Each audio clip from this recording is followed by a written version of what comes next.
Michael, thank you so much for taking the time to speak with me. Thank you, Shannon. I'm really excited to be here. So I want to jump right in. Talk to me a little bit about the origins of Leonovus and how it all came to be.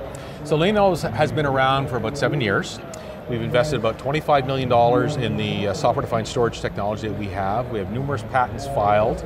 And only in January of this year have we been out there starting to sell our products to banks and police forces. So banks and police forces, that's an interesting target audience. Tell me a little bit about that. It is a very interesting target, and it was specifically picked for the following reason. If we can sell to banks and police forces, we believe we can sell to anybody.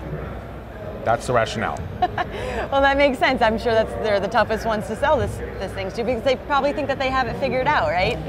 Well, they think they do. They require high levels of security with their data, okay? And we're a data storage, data security company.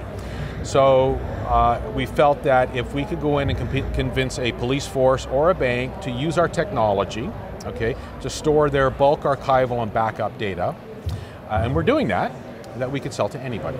So what are the tangible benefits of being a Leonovus customer?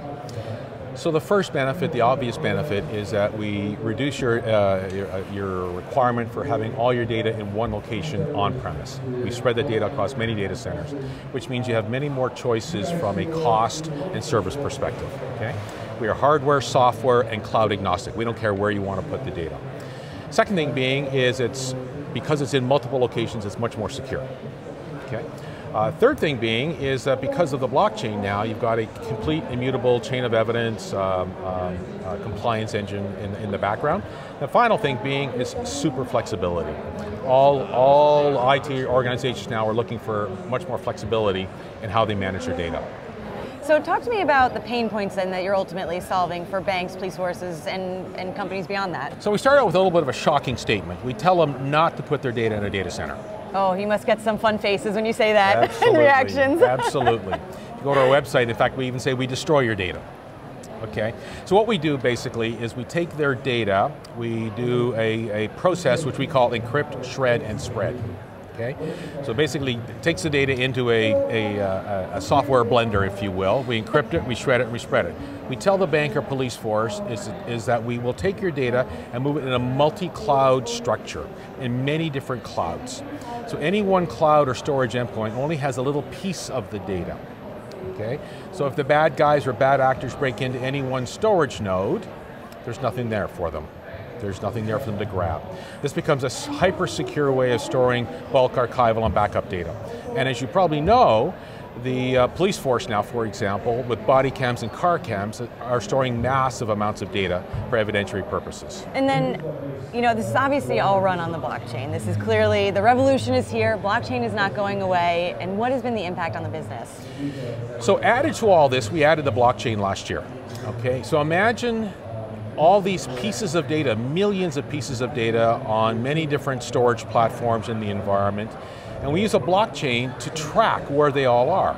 So we have now a chain of evidence, and in fact we call it, for the police application, law enforcement application, we call it the blockchain evidence locker. Okay, which in a bank it's nothing more than a compliance engine or an audit engine. Okay, but it's analogous to the same thing.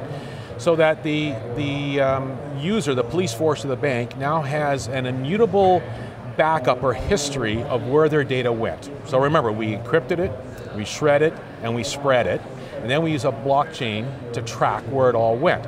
So so now it can be used for an auditor, prosecutor, in a court of law. The blockchain is becoming a powerful tool for the compliance or chain of evidence piece. And what has been the reception then? So in the several months we've been selling right now, we've installed it in a bank. I think we've got 5 police forces now actively trialing the software. We're quite excited. So to wrap up then, what's next for Leonovus? What's the roadmap look like?